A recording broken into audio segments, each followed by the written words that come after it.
नमस्कार, मैं हूँ स्मृति झा और आप देख रहे हैं द सूत्रधार। द सूत्रधार की साहित्यिक कहानियों की श्रृंखला में आज आपको सुनाएंगे मुंशी प्रेमचंद की प्रसिद्ध कहानी नमक का दरोगा। तो आइए सुनते हैं एक ईमानदार नमक निरीक्षक की कहानी नमक का दरोगा। जब नमक का नया विभाग बना और ईश्वर प्रदत्त वस्तु के व्यवहार करने का निषेध हो गया तो लोग चोरी छिपे इसका व्यापार करने लगे। अनेक प्रकार के छल प्रपंचों का सूत्रपात हुआ। कोई घूस से काम निकालता था, कोई चालाकी से। अधिकारियों के पौ 12 थे।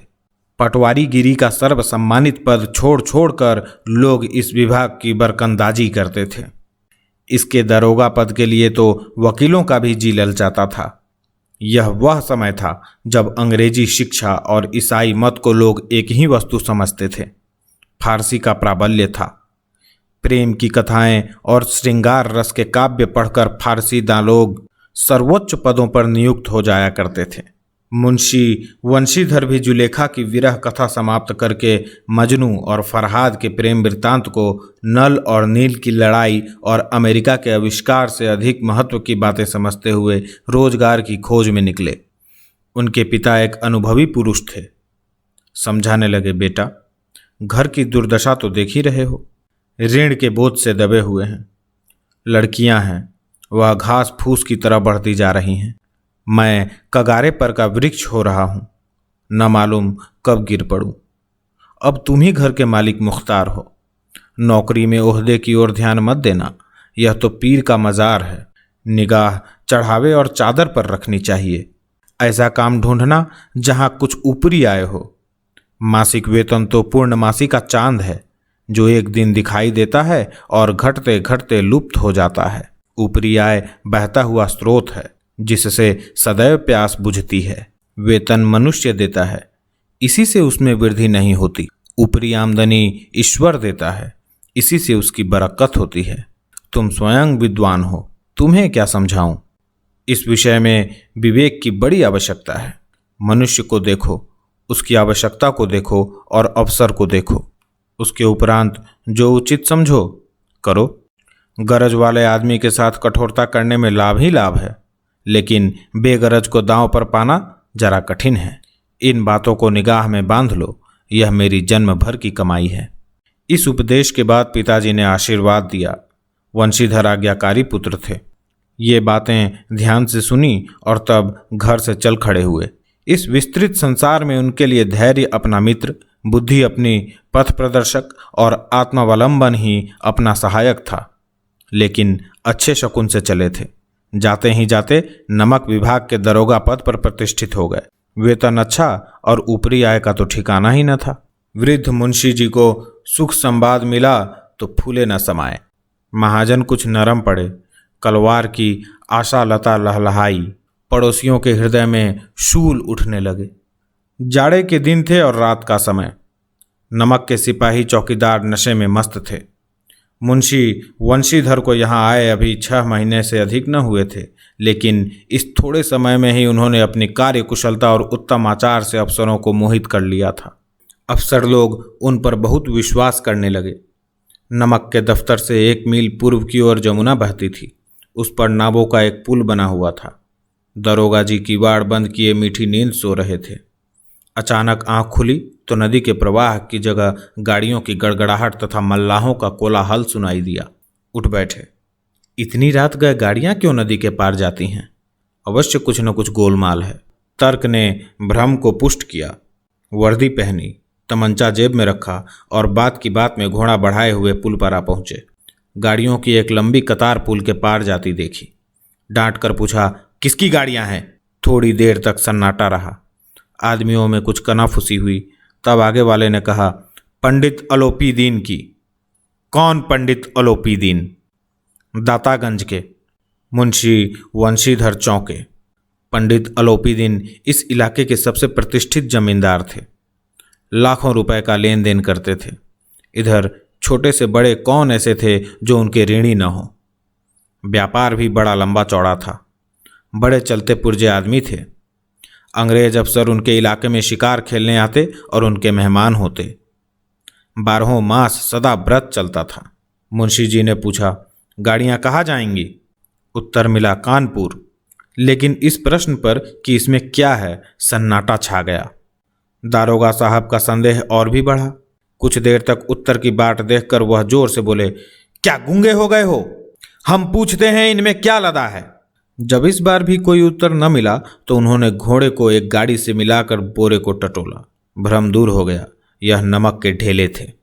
पंडित अलोपी दीन अपने सजीले रथ पर सवार कुछ सोते कुछ जागते चले आते थे। अचानक कई गाड़ीवानों ने घबराए हुए आकर जगाया और बोले, महाराज, दारोगा ने गाड़ियां रोक दी हैं और घाट पर खड़े आपको बुलाते हैं। पंडित अलोपी दीन का लक्ष्मी जी पर अखंड विश्वास था। वह कहा करते थे कि संसार का तो कहना ही क्या है, स्वर्ग में भी लक्ष्मी का ही राज्य है। उनका यह कहना यथार्थ ही था। न्याय और नीति सब लक्ष्मी के ही खिलौने हैं, इन्हें वह जैसे चाहती हैं नचाती हैं। लेटे ही लेटे गर्व से बोले, चलो हम आते हैं। यह कहकर पंडित जी ने बड़ी निश्चिंतता से पान के बीड़े लगाकर खाए। फिर लिहाफ ओढ़े हुए दरोगा के पास आकर बोले, बाबूजी आशीर्वाद। कहिए, हमसे ऐसा कौन सा अपराध हुआ कि गाड़ियां रोक दी गईं? हम ब्राह्मणों पर तो आपकी कृपा दृष्टि रहनी चाहिए। वंशीधर रुखाई से बोले, सरकारी हुक्म। पंडित ओलिपी दीन ने हंसकर कहा, हम सरकारी हुक्म को नहीं जानते और न सरकार को। हमारे सरकार तो आप ही हैं। हमारा और आपका तो घर का मामला है। हम कभी आपसे बाहर हो सकते हैं? आपने व्यर्थ का कष्ट उठाया। यह हो ही नहीं सकता कि इधर से जाएं और इस घाट के देवता को भेंट न चढ़ाएं। मैं तो आपकी सेवा में स्वयं ही आ रहा था। वंशीधर पर ऐश्वर्य की मोहिनी वंशी का कुछ प्रभाव न पड़ा। ईमानदारी की नई उमंग थी। कड़क कर बोले, हम उन नमक हरामों में नहीं हैं जो कौड़ियों पर अपना ईमान बेचते फिरते हैं। आप इस समय हिरासत में हैं। आपका कायदे के अनुसार चालान होगा। बस, मुझे अधिक बातों की फुर्सत नहीं है। जमादार बदलू सिंह, तुम इन्हें हिरासत में ले चलो, मैं हुक्म देता हूं। पंडित उलूपी दीन स्तंभित हो गए। गाड़ीवानों में हलचल मच गई। पंडित जी के जीवन में कदाचित यह पहला अवसर था कि पंडित को ऐसी कठोर बातें सुननी पड़ी। बदलू सिंह आगे बढ़ा, किंतु रोब के मारे यह साहस न हुआ कि उनका हाथ पकड़ सके। पंडित जी ने धर्म को धन का ऐसा निरादर करते कभी न देखा था। विचार किया कि यह अभी उद्दंड लड़का है, माया मोह के जाल में अभी नहीं पड़ा, अल्हड़ है, झिझकता है। बहुत दीन भाव से बोले, बाबू साहब, ऐसा न कीजिए, हम मिट जाएंगे, इज्जत धूल में मिल जाएगी। हमारा अपमान करने से आपके हाथ क्या आएगा? हम किसी तरह आपसे बाहर थोड़ी ही हैं। वंशीधर ने कठोर स्वर में कहा, हम ऐसी बातें नहीं सुनना चाहते। अलोपी दीन ने जिस सहारे को चट्टान समझ रखा था वह पैरों के नीचे से खिसकता हुआ मालूम हुआ। स्वाभिमान और धन ऐश्वर्य को कड़ी चोट लगी, किंतु अभी तक धन की सांख्यिक शक्ति का पूरा भरोसा था। अपने मुख्तार से बोले, लाला जी, 1000 के नोट बाबू साहब को भेंट करो। आप इस समय भूखे सिंह हो रहे हैं। वंशीधर ने गर्म होकर कहा, 1000 नहीं, 1,00,000 भी मुझे सच्चे मार्ग से नहीं हटा सकती। धर्म की इस बुद्धिहीन दृढ़ता और देव दुर्लभ त्याग पर मन बहुत झुंझलाया। अब दोनों शक्तियों में संग्राम होने लगा। धन ने उछल उछल कर आक्रमण करने शुरू किए। 1 से 5, 5 से 10, 10 से 15 और 15 से 20,000 तक नौबत पहुंची। किंतु धर्म अलौकिक वीरता के साथ इस बहुसंख्यक सेना के सम्मुख अकेला पर्वत की भांति अटल अविचलित खड़ा था। अलोपी दीन निराश होकर बोले, अब इससे अधिक मेरा साहस नहीं, आगे आपको अधिकार है। वंशीधर ने अपने जमादार को ललकारा। बदलू सिंह मन में दरोगा जी को गालियां देता हुआ पंडित अलोपी दीन की ओर बढ़ा। पंडित जी घबरा कर 2-3 कदम पीछे हट गए। अत्यंत दीनता से बोले, बाबू साहब, ईश्वर के लिए मुझ पर दया कीजिए।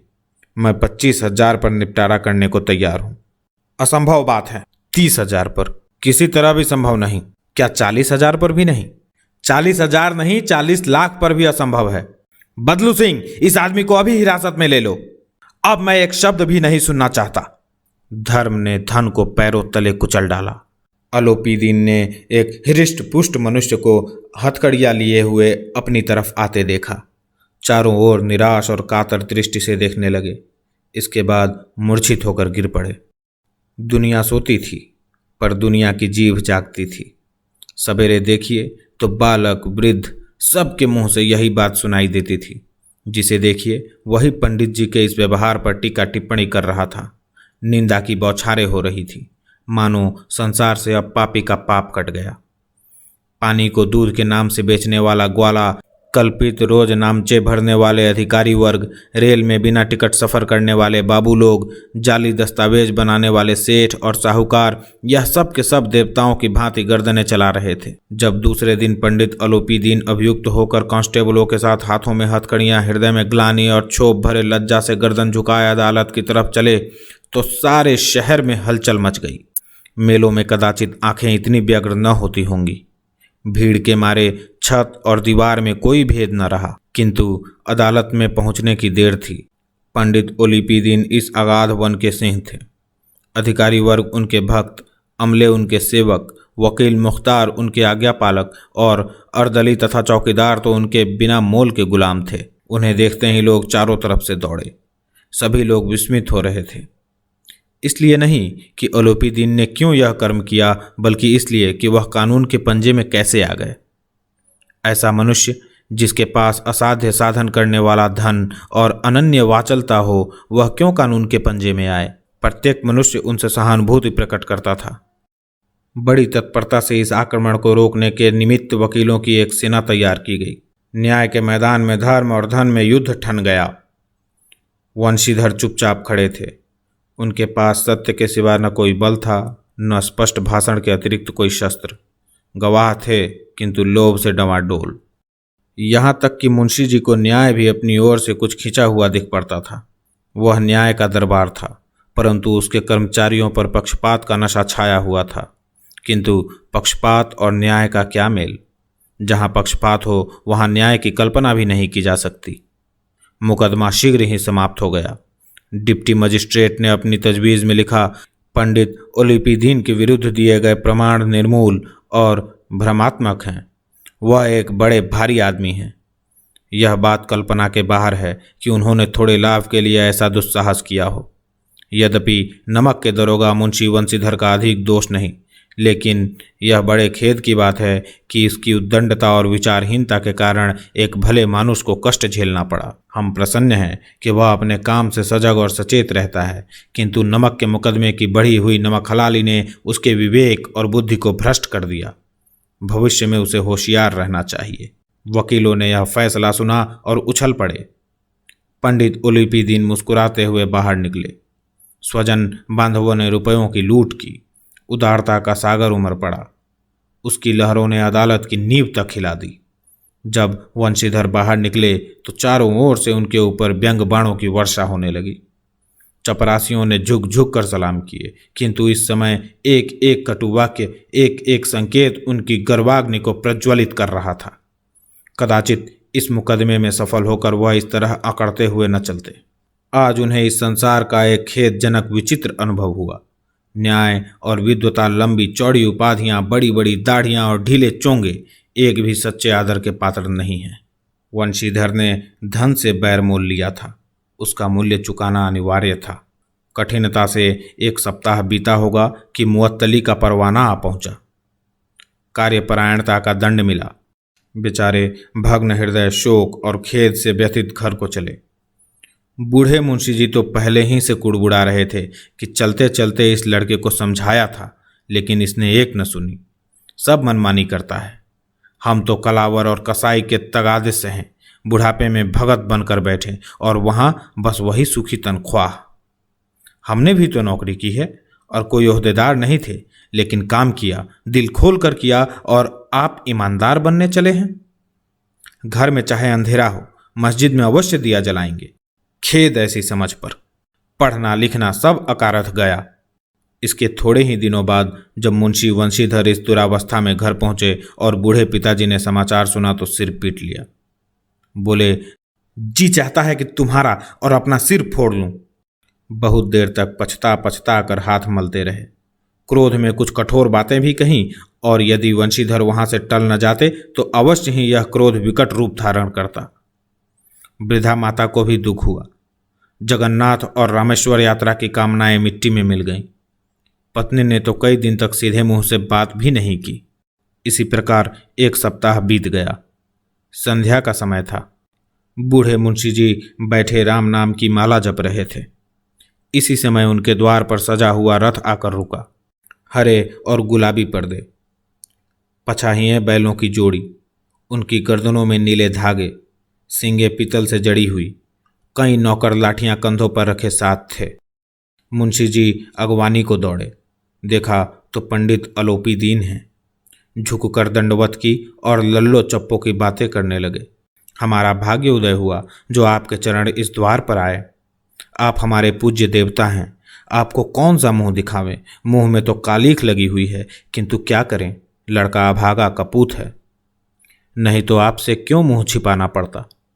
ईश्वर निसंतान चाहे रखे, पर ऐसी संतान न दे। अलोपी दीन ने कहा, नहीं भाई साहब, ऐसा न कहिए। मुंशी जी ने चकित होकर कहा, ऐसी संतान को और क्या कहूं? अलोपी दीन ने वात्सल्यपूर्ण स्वर में कहा, कुल तिलक और पुरुषों की कीर्ति उज्ज्वल करने वाले संसार में ऐसे कितने धर्मपरायण मनुष्य हैं जो धर्म पर अपना सब कुछ अर्पण कर सके। पंडित अलोपी दीन ने वंशीधर से कहा, दरोगा जी, इसे खुशामद न समझिए। खुशामद करने के लिए मुझे इतना कष्ट उठाने की जरूरत न थी। उस रात को आपने अपने अधिकार बल से मुझे अपनी हिरासत में लिया था, किंतु आज मैं स्वेच्छा से आपकी हिरासत में आया हूँ। मैंने हजारों रईस और अमीर देखे, हजारों उच्च पदाधिकारियों से काम पड़ा, किंतु मुझे परास्त किया तो आपने। मैंने सबको अपना और अपने धन का गुलाम बनाकर छोड़ दिया। मुझे आज्ञा दीजिए कि आपसे कुछ विनय करूं। वंशीधर ने अलोपी दीन को आते देखा तो उठकर सत्कार किया, किंतु स्वाभिमान सहित। समझ गए कि यह महाशय मुझे लज्जित करने और जलाने आए हैं। क्षमा प्रार्थना की चेष्टा नहीं की, वरन उन्हें अपने पिता की यह ठाकुर सुहाती की बात असह्य सी प्रतीत हुई। पर पंडित जी की बातें सुनी तो मन की मैल मिट गई। पंडित जी की ओर उड़ती हुई दृष्टि से देखा। सद्भाव झलक रहा था। गर्व से अब लज्जा के सामने सिर झुका दिया। शर्माते हुए बोले, यह आपकी उदारता है जो ऐसा कहते हैं। मुझसे जो कुछ अभिनय हुई उसे क्षमा कीजिए। मैं धर्म की बेड़ी से जकड़ा हुआ था, नहीं तो वैसे मैं आपका दास हूँ। जो आज्ञा होगी वह मेरे सिर माथे पर। अलोपी दीन ने विनीत भाव से कहा, नदी के तट पर आपने मेरी प्रार्थना नहीं स्वीकार की थी, किंतु आज स्वीकार करनी पड़ेगी। वंशीधर बोले, मैं किस योग्य हूँ, किंतु जो कुछ सेवा मुझसे हो सकती है उसमें त्रुटि न होगी। अलोपी दीन ने एक स्टाम्प लगा हुआ पत्र निकाला और उसे वंशीधर के सामने रखकर बोले, इस पद को स्वीकार कीजिए और अपने हस्ताक्षर कर दीजिए। मैं ब्राह्मण हूँ, जब तक यह सवाल पूरा न कीजिएगा द्वार से न हटूंगा। मुंशी वंशीधर ने उस कागज को पढ़ा तो कृतज्ञता से आंखों में आंसू भर आए। पंडित अलोपी दीन ने उनको अपनी सारी जायदाद का स्थायी मैनेजर नियुक्त किया था। 6,000 वार्षिक वेतन के अतिरिक्त रोजाना खर्च अलग, सवारी के लिए घोड़ा, रहने को बंगला, नौकर चाकर मुफ्त। कंपित स्वर से बोले, पंडित जी, मुझ में इतनी सामर्थ्य नहीं है कि मैं आपकी उदारता की प्रशंसा कर सकूं, किंतु ऐसे उच्च पद के योग्य नहीं हूं। अलोपी दीन हंसकर बोले, मुझे इस समय एक अयोग्य मनुष्य की ही जरूरत है। वंशीधर ने गंभीर भाव से कहा, यूँ मैं आपका दास हूँ। आप जैसे कीर्तिवान सज्जन पुरुष की सेवा करना मेरे लिए सौभाग्य की बात है, किंतु मुझ में न विद्या है, न बुद्धि, न वह स्वभाव जो इन त्रुटियों की पूर्ति कर देता है। ऐसे महान कार्य के लिए एक बड़े मर्मज्ञ अनुभवी मनुष्य की आवश्यकता है। अलोपी दीन ने कलमदान से कलम निकाली और उसे वंशीधर के हाथ में देकर बोले, न मुझे विद्वता की चाह है, न अनुभव की, न मर्मज्ञता की, न कार्यकुशलता की। इन गुणों के महत्व का परिचय खूब पा चुका हूँ। अब सौभाग्य और सुअवसर ने मुझे वह मोती दे दिया है जिसके सामने योग्यता और विद्वता की चमक फीकी पड़ जाती है। यह कलम लीजिए, अधिक सोच विचार न कीजिए, दस्तखत कर दीजिए। परमात्मा से यही प्रार्थना है कि वह आपको सदैव वही नदी के किनारे वाला बेमुरव्वत, उद्दंड, कठोर परंतु धर्मनिष्ठ दरोगा बनाए रखे। वंशीधर की आंखें डबडबा आईं। हृदय के संकुचित पात्र में इतना एहसास न समा सका। एक बार फिर पंडित जी की ओर भक्ति और श्रद्धा की दृष्टि से देखा और कांपते हुए हाथ से मैनेजरी के कागज पर हस्ताक्षर कर दिए। अलोपी दीन ने प्रफुल्लित होकर उन्हें गले लगा लिया। तो आखिर धन के ऊपर धर्म की जीत हो ही गई। कैसी लगी आपको ये कहानी? हमें कमेंट करके ज़रूर बताइएगा। मिलेंगे एक नई वीडियो के साथ। धन्यवाद।